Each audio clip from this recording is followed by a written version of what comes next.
और तेजस 24 में इस वक्त बड़ी खबर आ रही है। राजधानी दिल्ली में इस वक्त की बड़ी खबर आपको बता दें, दिल्ली के भालासवा डेयरी इलाके में भीषण आग से हाहाकार मचा है। आपको बता दें, बजरंग चौक के पास शनिवार देर रात फर्नीचर गोदाम में आग लगी है और दमकल विभाग की 10 गाड़ियों ने आग पर काबू पाया है। जानकारी के मुताबिक अब तक किसी के हताहत होने की खबर नहीं है। ये देखिए, मौके की तस्वीरें आपको दिखा रहे हैं। भालासवा डेयरी के पास की ये तस्वीर है, जहां पर एक फर्नीचर गोदाम में बताया जा रहा है कि भीषण आग लगी।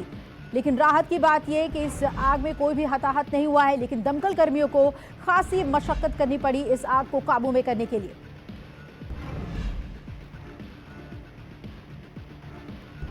तेजस 24 में अगली बड़ी खबर का रुख करेंगे। पेट्रोल डीजल को लेकर आम आदमी के लिए राहत की खबर। आज से पेट्रोल 9 रुपए 50 पैसे प्रति लीटर और डीजल 7 रुपए प्रति लीटर सस्ता हो गया है। दिल्ली में अब इस तरीके से पेट्रोल 105 रुपए 41 पैसे के बजाय 95 रुपए 91 पैसे और डीजल 96 रुपए 67 पैसे की जगह 89 रुपए 67 पैसे प्रति लीटर हो गया है। तो केंद्र सरकार ने एक्साइज ड्यूटी घटाने से जनता को यह बड़ी राहत दे दी है। आपको बता दें, पेट्रोल डीजल की नई कीमतें आज से ही लागू हो गई हैं।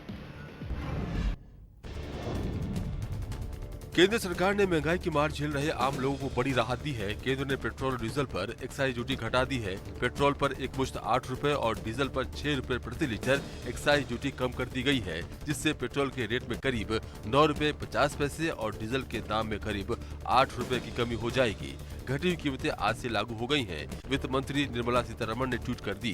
प्रधानमंत्री मोदी ने ट्वीट कर कहा कि सरकार के लिए आम लोगों की सुविधा सबसे पहले आती है। पेट्रोल डीजल सस्ता होते ही लोगों के चेहरे पर मुस्कान लौट आई है। अच्छी बात है, ये तो बहुत बढ़िया बात है। महंगाई कम हो जाएगी, पेट्रोल से पैसे कम हो जाएंगे तो सही खुशी की बात है भैया। कम हो रहे हैं तो काफ़ी बढ़ गए थे, पेट्रोल का दाम बहुत ज़्यादा बढ़ गए थे, अब कम हो रहा है, बहुत अच्छी बात है। सिलेंडर पर भी दामों की कटौती हाँ, सिलेंडर काफ़ी महंगा हो गया था। सिलेंडर हज़ार से ऊपर चला गया था। सिलेंडर कम हो रहे हैं, सिलेंडर के दाम भी तो अच्छे है, अच्छा किया है सरकार के फैसले में। नहीं, खुश है, सभी फैसले बहुत खुश है। केंद्र के ऐलान के बाद केरल ने भी पेट्रोल डीजल से स्टेट वैट हटा दिया है। केरल सरकार ने पेट्रोल पर 2.41 रुपए प्रति लीटर वैट कटौती का ऐलान किया है। वहीं डीजल पर 1.36 रुपए प्रति लीटर वैट की कटौती की गई है। इसी के साथ केरल में आज से पेट्रोल 11 रुपए 91 पैसे और डीजल 8 रुपए 36 पैसे सस्ता हो जाएगा। केरल के इस फैसले के बाद दूसरे राज्यों की सरकारों पर भी स्टेट वैट घटाने का दबाव बन सकता है। तेजस 24 की अगली बड़ी खबर का रुख कर रहे हैं। पेट्रोल डीजल के बाद अब गैस सिलेंडर में भी भारी कटौती की गई है। गैस सिलेंडर की कीमत भी 200 रुपए कम कर दी गई है।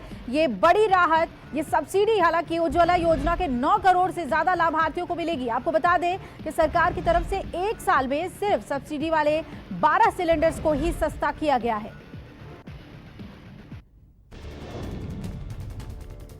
पेट्रोल डीजल की कीमतों में कटौती के साथ ही केंद्र ने गैस सिलेंडर पर 200 रुपए सब्सिडी का भी ऐलान किया है। ये सब्सिडी प्रधानमंत्री उज्ज्वला योजना के 9 करोड़ से अधिक लाभार्थियों को मिलेगी। हालांकि ये सब्सिडी सालाना 12 सिलेंडर पर दी जाएगी।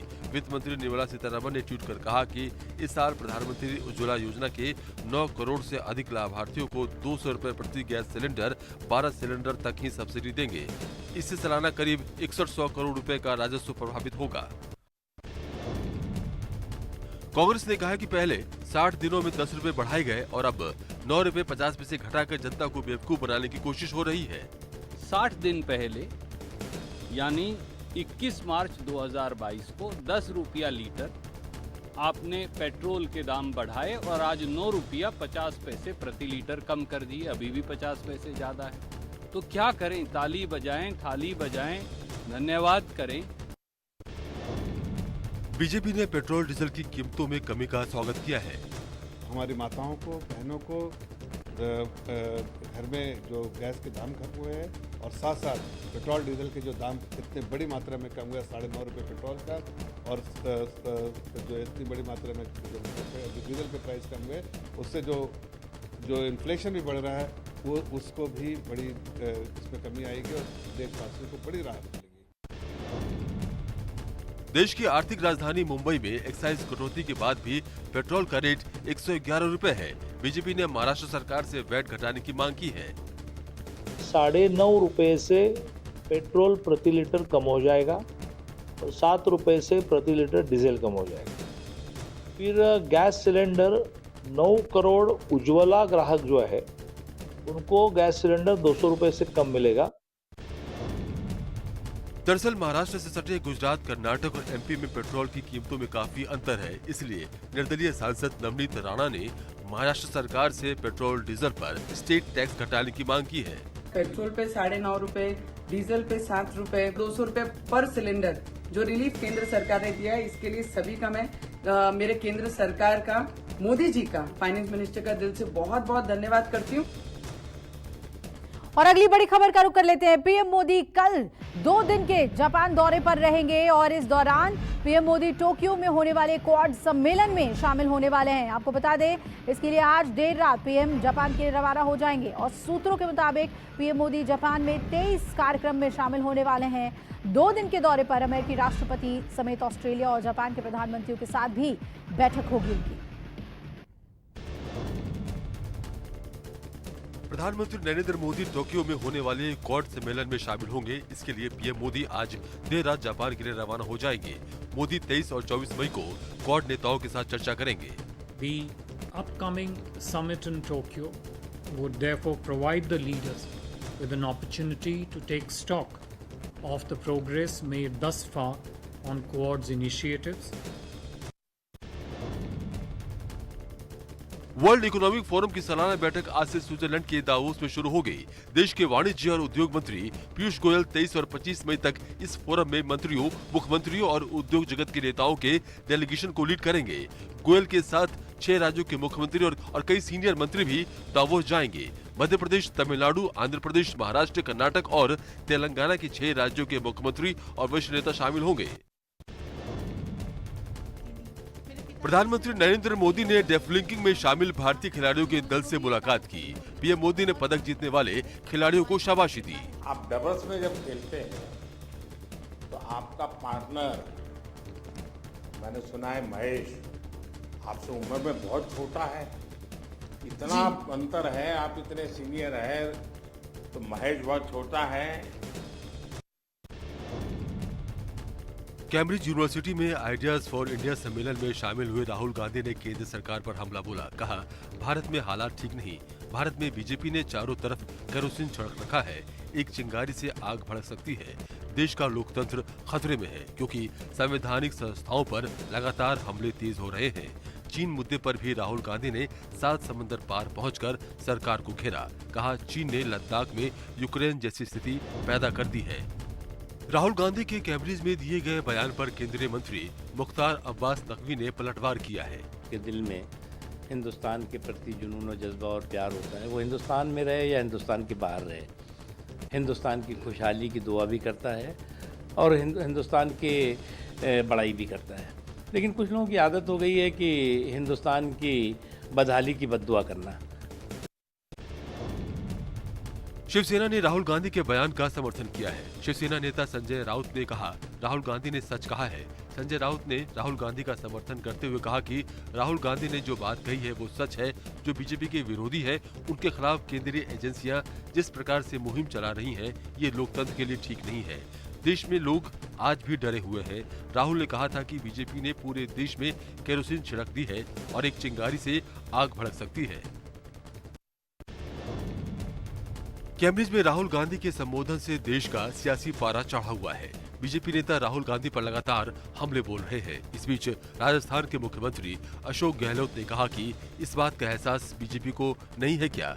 आज देश में आग लगी हुई है, जगह जगह पर दंगे हो रहे हैं। हम पीएम से मांग करते हैं कि आप बस शांति की अपील कर दीजिए, असामाजिक तत्वों की निंदा कीजिए। इनमें इनको क्या संकोच है? पूरा देश इनके मंसूबों चाल को समझ चुका है।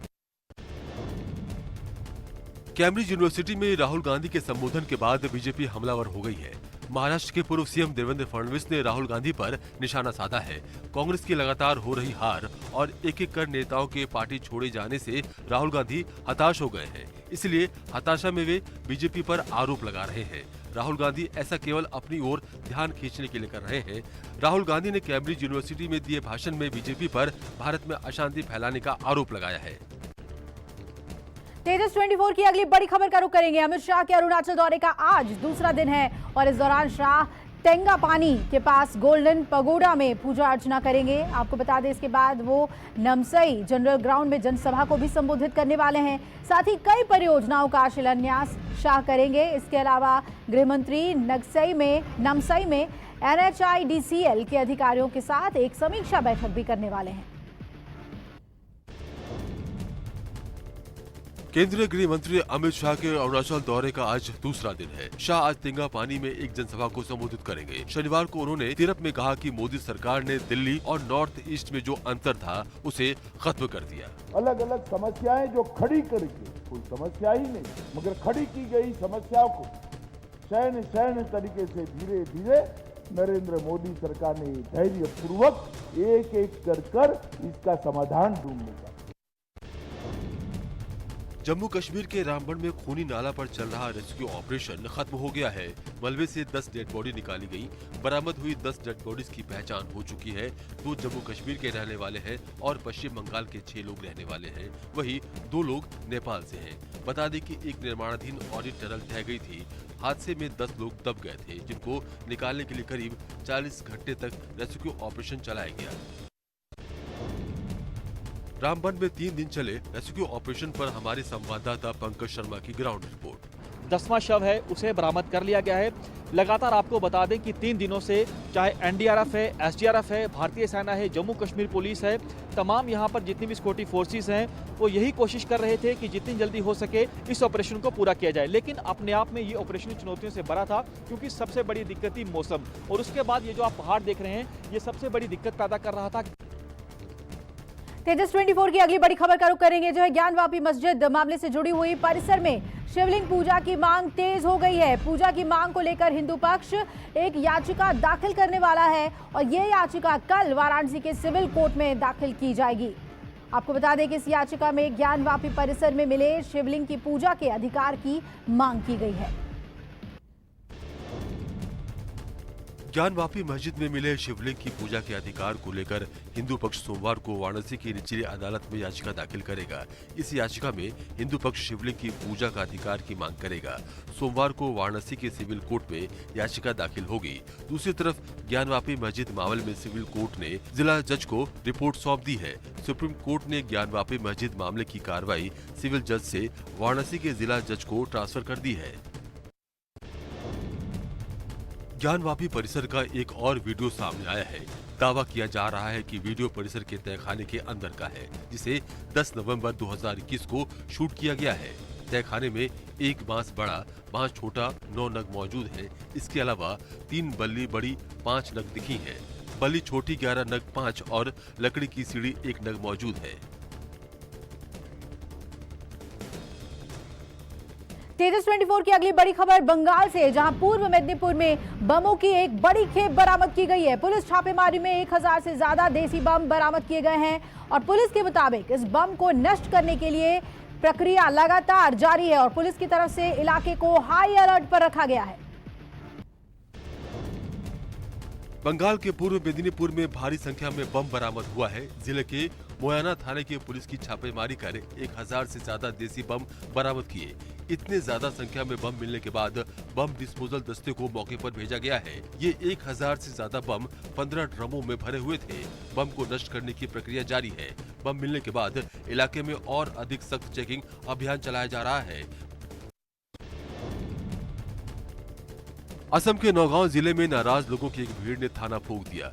मामला बटादरवा थाने का है। आरोप है कि हिरासत में लिए गए पुलिस की पिटाई से एक शख्स की मौत हो गई थी। इसके बाद स्थानीय लोग उग्र हो गए और उन्होंने थाने पर हमला बोल दिया। भीड़ ने कई पुलिस वालों की पिटाई की और थाने में खड़ी गाड़ियों में भी तोड़फोड़ की। भीड़ का गुस्सा इस पर भी शांत नहीं हुआ और उसने थाने को भी आग लगा दी। आरोप है कि वसूली का पैसा न देने पर एक शख्स की पिटाई की गई, जिससे उसकी हालत बिगड़ गई और बाद में उसकी मौत हो गई। मंकी पॉक्स के बढ़ते मामले को देखते हुए स्वास्थ्य मंत्रालय ने सभी एयरपोर्ट्स और पोर्ट पर निगरानी बढ़ाने के लिए आदेश दिया है। साथ ही वायरस के जांच को लेकर NCDC और ICMR सहित NIV पुणे को भी अलर्ट रहने का आदेश दिया है। स्वास्थ्य मंत्रालय ने ये आदेश दिया है कि अगर कोई भी व्यक्ति सिम्टम्स के साथ पाया जाए तो उसको तुरंत आइसोलेट करें और सैंपल को NIV पुणे भेज दें।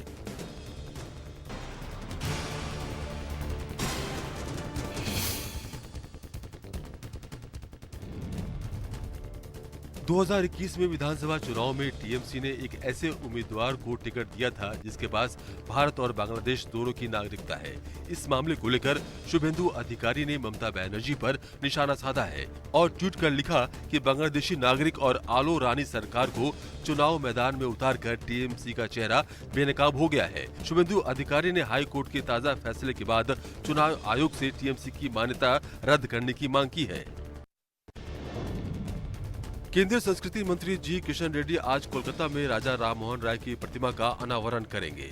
आजादी के अमृत महोत्सव के तहत केंद्रीय संस्कृति मंत्रालय 22 मई 2022 से 22 मई 2023 तक राजा राममोहन राय की 250वीं जयंती मना रहा है। केंद्रीय मंत्री वर्चुअल माध्यम से राजा राममोहन राय की प्रतिमा का अनावरण करेंगे। इस दौरान कोलकाता में कई अन्य कार्यक्रम भी होंगे।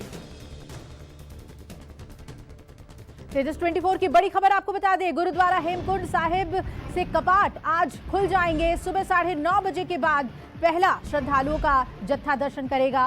और आपको बता दें कि पंच प्यारों की अगुवाई में 5000 तीर्थयात्रियों का पहला जत्था कल घांघरिया पहुंचा था। गुरुद्वारा साहिब और लोकपाल लक्ष्मण मंदिर की लाइटिंग के साथ फूलों से भव्य सजावट की गई है। आज कपाट खुलने से पहले जत्था हेमकुंड साहिब पहुंच जाएगा। समुद्र तल से 15,225 फीट की ऊंचाई पर चमोली जिले में स्थित गुरुद्वारा हेमकुंड साहिब आज सुबह 9:30 बजे आम लोगों के दर्शन के लिए खोल दिए जाएंगे। इसके लिए सभी तैयारियां पूरी कर ली गई हैं। गुरुद्वारा साहिब और लोकपाल लक्ष्मण मंदिर की लाइटिंग के साथ फूलों से भव्य सजावट की गई है। आज कपाट खुलने से पहले जत्था हेमकुंड साहिब पहुंच जाएगा। जत्थे में 3000 से अधिक संगत शामिल है।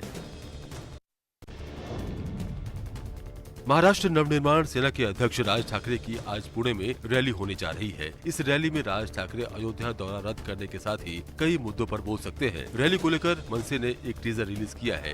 इस टीजर में औरंगाबाद को संभाजी नगर कहा गया है। टीजर में ये भी बताने की कोशिश की गई है कि ठाणे संभाजी नगर और अब पुणे की सभा में भी मनसे हिंदुत्व के मुद्दे पर अपना दमखम दिखाएगी। राज ठाकरे की रैली को लेकर पुणे पुलिस ने सख्त रुख अपना लिया है। पुणे पुलिस कमिश्नर ने 13 शर्तों के साथ राज ठाकरे की रैली को इजाजत दी है। पुलिस ने साफ कहा है कि निर्धारित शर्तों का उल्लंघन करने पर कानूनी कार्रवाई की जाएगी। पुणे पुलिस ने अपने आदेश में ये भी कहा कि रैली के दौरान या बाद में कोई भी आपत्तिजनक नारेबाजी, दंगा या अभद्र व्यवहार नहीं होना चाहिए। किसी तरह का हथियार, तलवार और विस्फोटक सामग्री नहीं दिखनी चाहिए। महाराष्ट्र से राज्यसभा की 6 सीटों के लिए चुनाव कार्यक्रम घोषित हो चुका है। सभी राजनीतिक पार्टियां जीत के लिए तैयारी में जुट गई हैं। शिवसेना सांसद संजय राउत राज्यसभा के लिए अपना नामांकन दाखिल करने वाले हैं। राउत चौथी बार शिवसेना की तरफ से राज्यसभा जाने वाले हैं। सेना ने अपनी दावेदारी घोषित कर दी है। राउत 26 मई को नामांकन दाखिल करेंगे।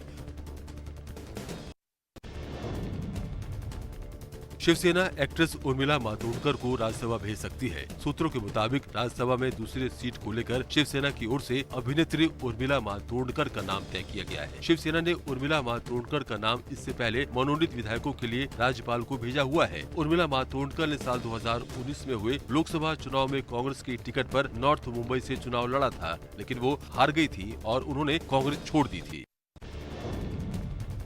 जेल में बंद महाराष्ट्र सरकार के मंत्री नवाब मलिक के खिलाफ कल ईडी ने चार्जशीट दाखिल कर दी है। मामला अंडरवर्ल्ड से संबंधों का है। ईडी ने चार्जशीट में कहा है कि ऐसा लगता है कि नवाब मलिक ने डी गैंग के सदस्यों के साथ मिलकर गोवावाला परिसर के लिए साजिश रची थी। शाह वली खान ने अपने बयान में कहा कि नवाब मलिक ने गोवावाला कंपाउंड के सौदे के लिए हसीना पारकर से मुलाकात की थी। महाराष्ट्र के पूर्व सीएम ने नवाब मलिक को लेकर उद्धव ठाकरे पर हमला बोला है। उन्होंने कहा कि चार्जशीट में नवाब मलिक के डी गैंग से रिश्ते सामने आए हैं, लेकिन सरकार उनको बचाना चाहती है। डी गैंग के साथ श्रीमान नवाब मलिक, इनके सारे संबंध इस आरोप पत्र में उजागर हो रहे, बावजूद इसके सरकार उनको बचाना चाहती है। राणा दंपति की मुश्किलें खत्म होने का नाम नहीं ले रही हैं। अवैध निर्माण को लेकर राणा दंपति को बीएमसी लगातार नोटिस भेज रहा है। राणा दंपति को दिए 7 दिनों के कारण बताओ नोटिस की मियाद खत्म होने के बाद फिर से बीएमसी ने नोटिस पकड़ा दिया है। बीएमसी ने नोटिस जारी कर राणा परिवार को 15 दिन की मोहलत दी है। बीएमसी ने कहा है कि राणा दंपति अपने घर में किए गए अवैध निर्माण को गिरा दे, वरना बीएमसी खुद। और तेजस 24 की इस वक्त की बड़ी खबर के लिए रुख करेंगे।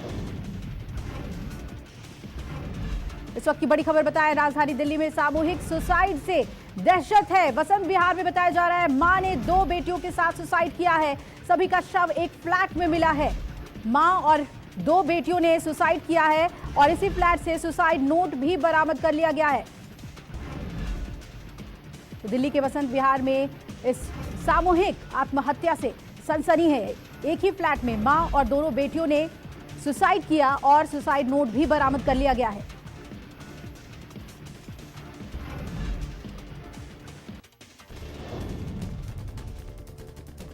राजधानी दिल्ली के वसंत विहार में एक फ्लैट के अंदर मां और 2 बेटियों के शव मिलने से हड़कंप मच गया। साथ कमरे में एक सुसाइड नोट भी मिला है। बताया जा रहा है कि परिवार के मुखिया की पिछले साल कोरोना से मौत हो गई थी, जिस वजह से परिवार डिप्रेशन में था। घटना के पीछे सामूहिक आत्महत्या का शक जताया जा रहा है। पुलिस की माने तो गैस सिलेंडर आंशिक रूप से खुला हुआ था। माना जा रहा है कि तीनों की घुटन से मौत हुई है। आज दिल्ली के 3 नगर निगमों का औपचारिक रूप से विलय हो जाएगा। इसके लिए केंद्र ने शुक्रवार को 2 वरिष्ठ IAS अधिकारी अश्विनी कुमार और ज्ञानेश भारती को दिल्ली नगर निगम का विशेष अधिकारी और कमिश्नर नियुक्त किया है। इस नगर निगम का मेयर भी एक होगा। इससे पहले ये अलग अलग होते थे। बता दें कि लोकसभा ने 30 मार्च और राज्यसभा ने 5 अप्रैल को दिल्ली के तीनों नगर निगमों के विलय के बिल को पास किया था। दिल्ली के सीएम केजरीवाल और तेलंगाना के मुख्यमंत्री चंद्रशेखर राव ने दिल्ली के स्कूलों का दौरा किया। तेलंगाना के मुख्यमंत्री के चंद्रशेखर राव के प्रतिनिधिमंडल ने स्कूल की सुविधाओं के साथ साथ कक्षाओं, प्रयोगशालाओं और छात्रों के खेल क्षेत्र का भी जायजा लिया। केजरीवाल ने राव को दिल्ली में शिक्षा के क्षेत्र में किए गए सुधारों के बारे में जानकारी देते हुए कहा कि कई निजी स्कूलों के छात्र सरकारी स्कूलों में दाखिल ले रहे हैं। दिल्ली में हो रही पानी की कमी पर आप विधायक ने हरियाणा के सीएम पर दिल्ली को कम पानी देने का आरोप लगाया है। सौरभ भारद्वाज ने कहा कि वजीराबाद तालाब में पानी का स्तर 668 फीट के करीब है, जो 674.5 फीट होना चाहिए। आप विधायक ने कहा कि हरियाणा की तरफ से यमुना में कम पानी छोड़ा जा रहा है। यमुना में जो है कम पानी हरियाणा की तरफ से छोड़ा जा रहा है और अब तो हरियाणा सरकार ने मान भी लिया है। देश में गर्मी अपने पूरे शबाब पर है। उत्तर प्रदेश से लेकर हरियाणा और दिल्ली तक लगभग हर राज्य में पारा दिन पर दिन बढ़ता ही जा रहा है। ऐसे में बच्चों के लिए स्कूल जारी रखना खासा मुश्किल हो गया है। अभिभावकों की अपील के बाद भी सरकार ने कोई फैसला नहीं लिया है। दिल्ली में पहले 14 जून से छुट्टियां घोषित होनी थी, अब 18 जून से केवल 10 दिन दिल्ली के स्कूल बंद रहेंगे। दिल्ली में धीरे धीरे कोरोना की रफ्तार कम हो रही है। पिछले 24 घंटों की बात करें तो दिल्ली में 479 नए कोरोना के केस सामने आए हैं। तो वहीं कल के मुकाबले दिल्ली में कोरोना से 1 की मौत हुई है। दिल्ली में अब कोरोना के एक्टिव केस 2138 है, तो वहीं 569 ऐसे मरीज हैं जो कोरोना को मात देकर अपने घर वापस आ गए हैं। आपको बता दें कि कल दिल्ली में कोरोना मरीजों की संख्या 500 के पार थी। दिल्ली यूनिवर्सिटी के प्रोफेसर रतन लाल को 30,000 कोर्ट से जमानत मिल गई है। कोर्ट ने रतन लाल को 50,000 के निजी मुचलके पर जमानत दी है। बता दें कि इतिहास के प्रोफेसर को शुक्रवार को ज्ञानवापी मस्जिद में मिले कथित शिवलिंग के बारे में अभद्र टिप्पणी करने के बाद गिरफ्तार किया गया था। प्रोफेसर के खिलाफ सुप्रीम कोर्ट के वकील विनीत जिंदल ने दिल्ली पुलिस में शिकायत दर्ज कराई थी। रतन लाल के खिलाफ धारा 153A और 295A के तहत मामला दर्ज किया गया था। बिजनौर में एनआईए अफसर उनकी पत्नी की हत्या के मामले में दोषी मुनीर और रेहान को एडीजे कोर्ट ने फांसी की सजा सुनाई है। 6 साल बाद दोनों दोषियों को सजा मिली है। मामला अप्रैल 2016 का है। एनआईए के डीएसपी तंजील अहमद और उनकी पत्नी फरजाना की 2 अप्रैल की रात को गोली मारकर हत्या कर दी गई थी। अपने विवादित बयानों से सुर्खियों में रहने वाली अलीगढ़ समाजवादी पार्टी की महानगर अध्यक्ष रुबीना खारम को उनके पद से हटा दिया गया है। रुबीना ने पिछले दिनों ज्ञानवापी मस्जिद को लेकर एक बयान दिया था। रुबीना ने कहा था कि यदि साबित हो जाता है कि वहां पर मंदिर तोड़कर मस्जिद बनाई गई थी तो हमारे उलेमा, धर्मगुरु कौम को उस जमीन को हिंदू भाइयों को दे देना चाहिए। अलीगढ़ की जामा मस्जिद के मामले में नगर निगम से सूचना मांगकर सुर्खियों में आए आरटीआई एक्टिविस्ट पंडित केशव देव के खिलाफ पुलिस ने आपत्तिजनक टिप्पणी और पुलिस के कार्य में बाधा डालने के मद्देनजर मामला दर्ज किया है। आरटीआई एक्टिविस्ट पंडित केशव देव ने जामा मस्जिद पर कार्रवाई करने को मुख्यमंत्री को पत्र लिखा था और उस पत्र में जामा मस्जिद के सार्वजनिक भूमि पर बनी होने की नगर निगम की सूचना का भी हवाला दिया था। यूपी के बाराबंकी जिले में अवैध निर्माण पर बुलडोजर चला। इस दौरान कई पक्के निर्माणों को जमींदोज किया गया। प्रशासन को शिकायत मिली थी कि नवाबगंज तहसील के बिठौली कला में कुछ दबंगों ने चकरोड की जमीन पर कब्जा कर लिया था। दबंगों ने इस पर पक्का निर्माण तक करवा लिया था। इसके बाद प्रशासन ने बुलडोजर लगाकर अवैध निर्माण को ध्वस्त करवा दिया। बता दें कि योगी सरकार अवैध कब्जों के खिलाफ अभियान चला रही है। यूपी के जौनपुर में योगी सरकार के बुलडोजर ने जिला उद्योग केंद्र की 1 एकड़ की भूमि को कब्जे से मुक्त करवा लिया। इस जमीन पर बनी हुई 42 दुकानों को ध्वस्त कर दिया गया। जमीन की कीमत 7 से 8 करोड़ रुपए बताई जा रही है। ये जमीन जौनपुर शाहपुर मेन रोड पर मौजूद है। इस जमीन पर काफी समय से लोगों ने कब्जा कर दुकान बना ली थी। इन्हीं दुकानों को बुलडोजर ने जमींदोज कर दिया। कानपुर नगर निगम ने मोहम्मद आसिफ उर्फ पप्पू स्मार्ट नाम के बदमाश की अवैध संपत्तियों पर बुलडोजर चलवा दिया। पुलिस के मुताबिक आसिफ पर हत्या, लूट और जबरन वसूली सहित कई मामले दर्ज हैं। आसिफ की अवैध संपत्ति के तहत 7 दुकानों को नगर निगम ने ढहा दिया। नगर निगम के अधिकारी ने बताया कि आसिफ की अवैध संपत्ति की पहचान की गई, जिन पर पुलिस के सहयोग से एक्शन लिया गया। इसके अलावा भी उसकी कोई और भी अवैध संपत्ति मिलेगी तो उस पर भी एक्शन लिया जाएगा। मेरठ में अवैध कॉलोनियों में आज मेरठ विकास प्राधिकरण का बुलडोजर चला। शहर में ये कॉलोनियां प्राधिकरण के अधिकारियों और कर्मचारियों की मिलीभगत से अवैध रूप से बनी थी। शासन ने सख्ती दिखाई तो एमडीए की टीम इन पर बुलडोजर चलाने पहुंची। मेरठ के लावड़, पालमपुरम सहित शहर के अन्य इलाकों में 7 अवैध कॉलोनियों को बुलडोजर से गिराया गया। इस दौरान भारी संख्या में पुलिस बल मौजूद था ताकि किसी तरह का हंगामा न हो सके। गुजरात सरकार की मुश्किलें किसानों ने बढ़ा दी है। आम की फसल बर्बाद होने की भरपाई के मुद्दे पर भारतीय किसान संघ ने गिर इलाके में संघर्ष तेज कर दिया है। केसर आम की फसल के मुआवजे के मुद्दे पर तालाला के 45 गांवों ने 26 तारीख को बंद का ऐलान किया है। तालाला शहर और तालुका के 45 गांव के किसान 26 तारीख को बंद रखेंगे। इस बंद को 19 किसान मंडलों ने समर्थन किया है। गुजरात सरकार ने तापी पार लिंक परियोजना को रद्द कर दिया है। मुख्यमंत्री भूपेंद्र पटेल और गुजरात प्रदेश भाजपा अध्यक्ष CR पाटिल ने प्रेस कॉन्फ्रेंस कर ये घोषणा की है। गौरतलब है कि दक्षिण गुजरात के आदिवासी तापी पार लिंक योजना का लगातार विरोध कर रहे थे। तापी पार लिंक योजना के तहत नर्मदा, तापी पार और दमनगंगा नदियों को दक्षिण गुजरात में जोड़ा जाना था ताकि नदियों से पानी समुद्र में जाने से रोका जा सके। कांग्रेस के 3 विधायकों जिग्नेश मेवानी, गुलाब सिंह राजपूत और गनीमान ठाकुर ने मांग की है कि पाटीदारों की तरह गुजरात सरकार भी अन्य समुदायों के खिलाफ मामले वापस ले। गुजरात सरकार ने पाटीदार आरक्षण आंदोलन और उसके बाद के विरोध और दंगों में पाटीदारों के खिलाफ मामला वापस लिया है, जिसके बाद ये मांग उठ रही है। कांग्रेस के तीनों विधायकों ने संकेत दिया है कि चुनाव से पहले उनकी मांगे नहीं मानी गई तो राज्य स्तर पर इनके खिलाफ बड़ा आंदोलन होगा। गुजरात कांग्रेस एक्शन मोड में आती दिखाई दे रही है।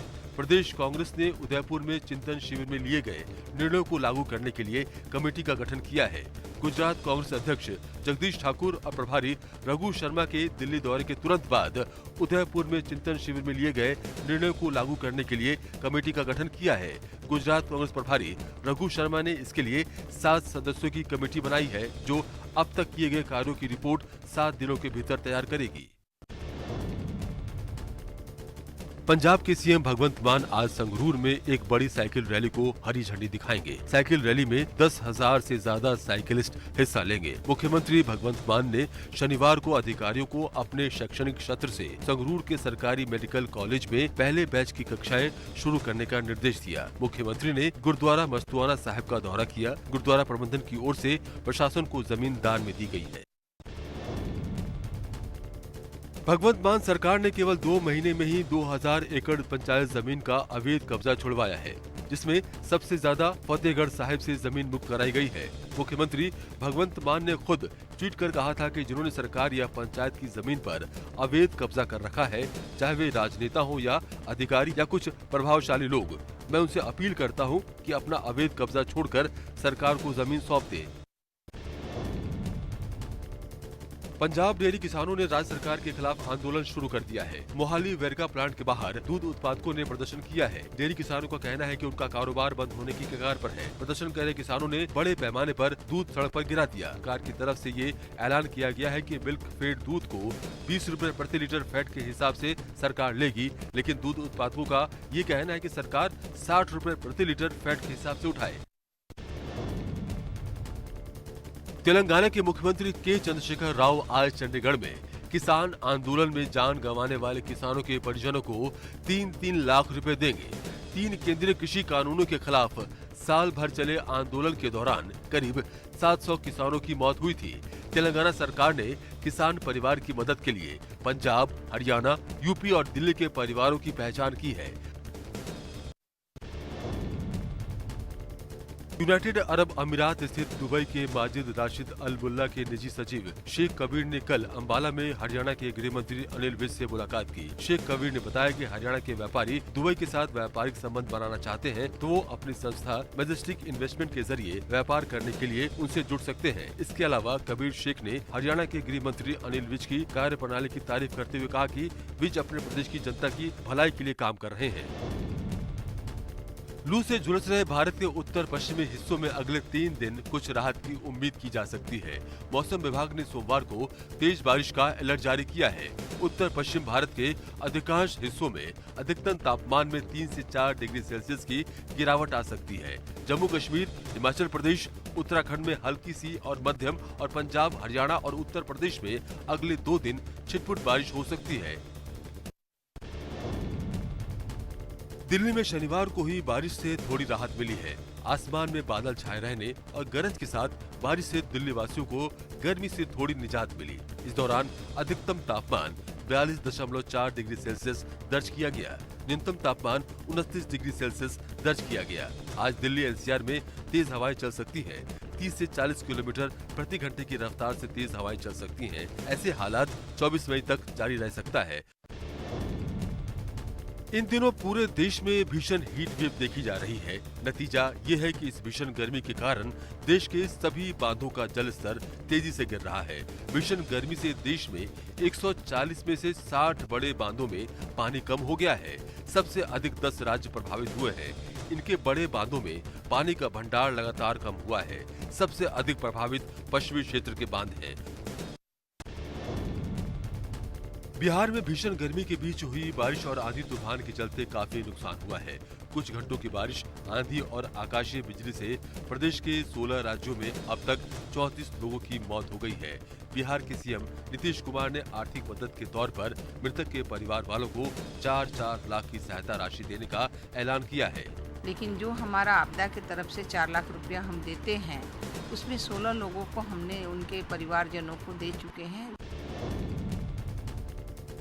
कोलकाता सहित बंगाल के कई जिलों में काल बैसाखी यानी तेज हवाओं का कहर देखने को मिला, जिस वजह से 4 लोगों की मौत हो गई और कई लोग गंभीर रूप से घायल हो गए हैं। तेज आंधी बारिश की वजह से जगह जगह पेड़, लैंप पोस्ट गिर गए। कई इलाकों में भारी जल जमाव भी हो गया। कई लोकल ट्रेन सेवाएं के रूट भी प्रभावित हो गए हैं। हवाओं की रफ्तार इतनी तेज थी कि ईडन गार्डन का ग्राउंड कवर भी उड़ गया।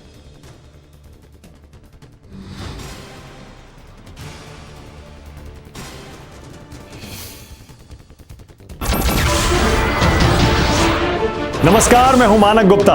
अगर आपको हमारा ये वीडियो पसंद आया हो तो इसे लाइक और शेयर जरूर करें और हाँ, हमें सब्सक्राइब और फॉलो करना ना भूलें ताकि आप देश और दुनिया की कोई खबर मिस ना करें। तो जुड़े रहिए हमारे साथ और देखते रहिए न्यूज़ 24।